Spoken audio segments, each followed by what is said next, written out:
Hello guys, welcome to Move Fire. और आज हम बात करने वाले हैं वन पंच मैन के बारे में। वन पंच मैन पहला एनिमे है जिसको मैंने एंड किया है, तो चलो इस पे बात करते हैं। और मैं वीडियो शुरू करने से पहले बता दूं कि आप मेरा डिस्कॉर्ड सर्वर भी ज्वाइन कर सकते हैं, जिसपे आप मुझे आइडिया दे सकते हैं। और मुझे पता है मैं बहुत लेट हूँ, कम से कम कोई 2 हफ्ते हो गए होंगे, क्योंकि मेरा कॉलेज है जिसकी वजह से मैं अक्सर लेट हो जाता हूँ वीडियो बनाने के अंदर। अब मैं पूरी कोशिश करूंगा कि मैं कंसिस्टेंसी दिखाऊं। और मुझे पता है कि सैटरडे ओरिजिनल भी नहीं आया, लेकिन अब मैं आपसे पर्सनली सॉरी कह के मैं आपसे वादा करता हूँ कि इस दफ़ा सैटरडे ओरिजिनल लाजमन आएगा। अब बात करते हैं वन पंच मैन के बारे में। वन पंच मैन के नाम से पता लगता है कि इस एनिमे के अंदर एक पर्सन है जो हर अपने विलन को सिर्फ एक पंच से हरा देता है। इसका नाम साइतामा है, जो कि एक आम लोंडा था जब तक इसको ये एहसास नहीं हुआ कि इसकी जिंदगी बोरिंग है, और इसने विलन्स को मारना शुरू किया। इनकी जो दुनिया है वो एक ऐसी दुनिया दिखाई गई है जहाँ के सुपर हीरो काफी आम है, और सुपर हीरोज को 4 क्लासेस में बांटा गया है: A rank, C rank, B rank और एस रैंक। सॉरी मैंने इसकी तरतीब छेड़ दी, लेकिन आपको पता ही होगा कि सी रैंक सबसे फारग लोगों का है, बी रैंक ओके है, ए अच्छे वाला है, और एस है जो गॉड लेवल सुपर हीरोज है, जो कि काफी पावरफुल सुपर हीरोज है।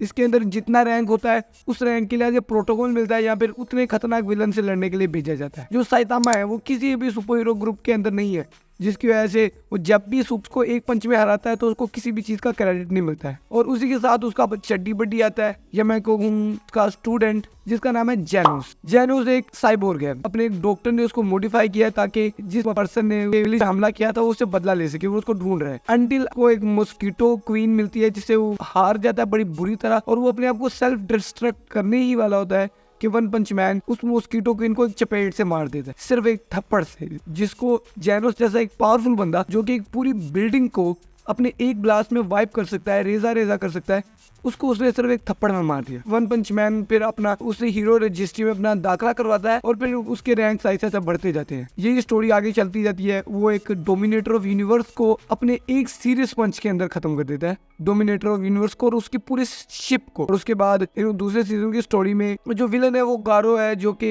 एक ओल्ड मास्टर जिसका नाम मेरे ज़हन से निकल चुका है, उसके लिए पढ़ता था। लेकिन आपको पता है जैसे टाइलोंग वाला हिसाब है कि उसके मास्टर ने उसको कुछ समझा नहीं और उसको निकाल दिया, और वो यही ब्ला ब्ला, और वो सब हीरोज को मार रहा है। उसका नाम है सुपर हीरोज किलर, और वो हर सुपर हीरो को उसकी पावर यूज करके मार देता है। अब यकीन करें, उसको साइतामा ने किक मारी जिसकी वजह से वो बहुत जख्मी था। और उसके अलावा एक डॉग हीरो भी है जिसने बड़ी बुरी तरह उसको हराया था, वो बहुत जख्मी था।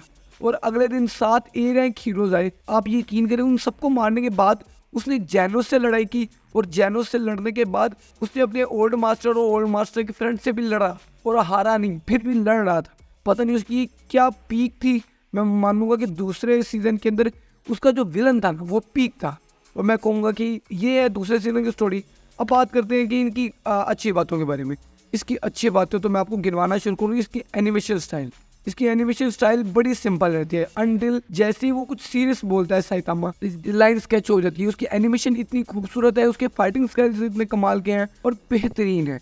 लेकिन मुझे इसके सेकंड सीजन के बारे में बात करनी है। इसका पहला सीजन में काफी ज्यादा एक्शन अच्छा था, इसकी फनी तो बहुत था पहला सीजन, लेकिन सेकंड सीजन के अंदर पता नहीं क्यों ये चीजें थोड़ी सी मिसिंग लगती हैं। क्योंकि आप देखिए, पहले सीजन के अंदर हमें सबसे ज्यादा साइतामा ही देखने को मिलता है, जो कि ओवर पावर्ड कैरेक्टर की प्रॉब्लम्स में नहीं आता है। मैं इसकी आपको एग्जांपल ये करूंगा कि जितने भी ओवर पावर्ड कैरेक्टर होते हैं उनका स्क्रीन टाइम कम दिया जाता है, क्योंकि हम सबको पता है कि वो विलन की ऐसी बैंड बजाएगा कि विलन उठ ही नहीं पाएगा, तो उनको एंड पे दिखाया जाता है, या फिर उनको किसी फजूल काम में इन्वॉल्व कर दिया जाता है। जैसे कि इसकी बेस्ट एग्जांपल है जस्टिस लीग स्नाइडर कट और captain Marvel. Justice league Snyder cut के अंदर सिर्फ जैसे ही सुपरमैन आया था वही मूवी एंड हो चुकी थी, हम सबको पता है। और कैप्टन मार्वल ने अपने विलन को एक पंच के अंदर हरा दिया। वो तो वैसी बड़ी डम्ब मूवी थी, तो उस पर बात करने ये मसला होता है ओवर पावर्ड कैरेक्टर्स का।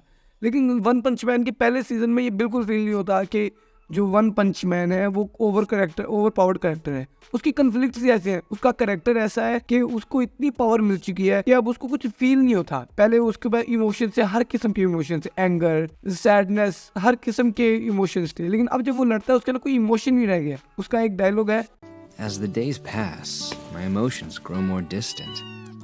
Fear, tension, joy, anger, I feel none of them anymore. In exchange for power, maybe I've lost something that's essential for being human.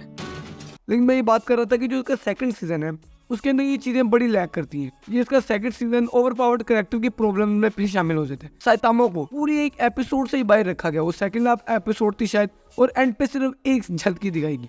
उसके बाद पहली एपिसोड के अंदर भी थोड़ी देर के लिए दिखाया गया, वो भी एंड पे या दरमियान में थोड़ी देर, बस उसके अलावा उसको दिखाया ही नहीं गया। तो सोचिए उसका कितना रोल कम किया गया सेकंड सीजन के अंदर। पहले सीजन के अंदर ये मसला नहीं था। उसके अलावा ये एनिमे अगर आपने देखना है तो लाजमन देखें, ये बहुत अच्छा है। और ऊपर से मुझे एक और इसकी प्रॉब्लम लगती है, इसका पहला सीजन 2016 में आया, फिर दूसरा 2019 में आया और अब 2024 हो चुका है और इसके थर्ड सीजन का कोई अता पता ही नहीं है। हाँ, स्टोरी दरमियान में छूटी हुई है, लेकिन वो बातें बात की है। और एक और जरूरी बात, अब इसकी बात करते हैं इनके कैरेक्टर्स के बारे में। मुझे तो सबसे ज्यादा अच्छा कैरेक्टर लगा किंग का। मैं कह सकता हूँ उस बंदे का क्या ही लक होगा जिसने कुछ भी नहीं किया और वो दुनिया का सबसे पावरफुल इंसान की लिस्ट में आ गया। लेकिन मुझे पर्सनली काफ़ी अच्छा लगा ये। और आप इसका पहला सीज़न देखेंगे तो आपको लाजमन बहुत अच्छा लगेगा, वो तो लाजमन देखेंगे। लेकिन अगर आपने थर्ड सीज़न की स्टोरी से कंटिन्यू करना है तो आपको सेकंड सीज़न भी देखना पड़ेगा। लेकिन मुझे लगता ही है कि आप पहला सीज़न देखने के बाद वन पंच मैन के इतने फ़ैन तो हो ही जाएंगे कि आपको सेकंड सीज़न देखना ही पड़े। और आज की वीडियो के लिए इतना ही सिर्फ। इसकी अब मैं कोशिश पूरी करूँगा मैं कंसिस्टेंट रहूँ, लेकिन मैं वादा फिर भी नहीं कर सकता। Okay bye.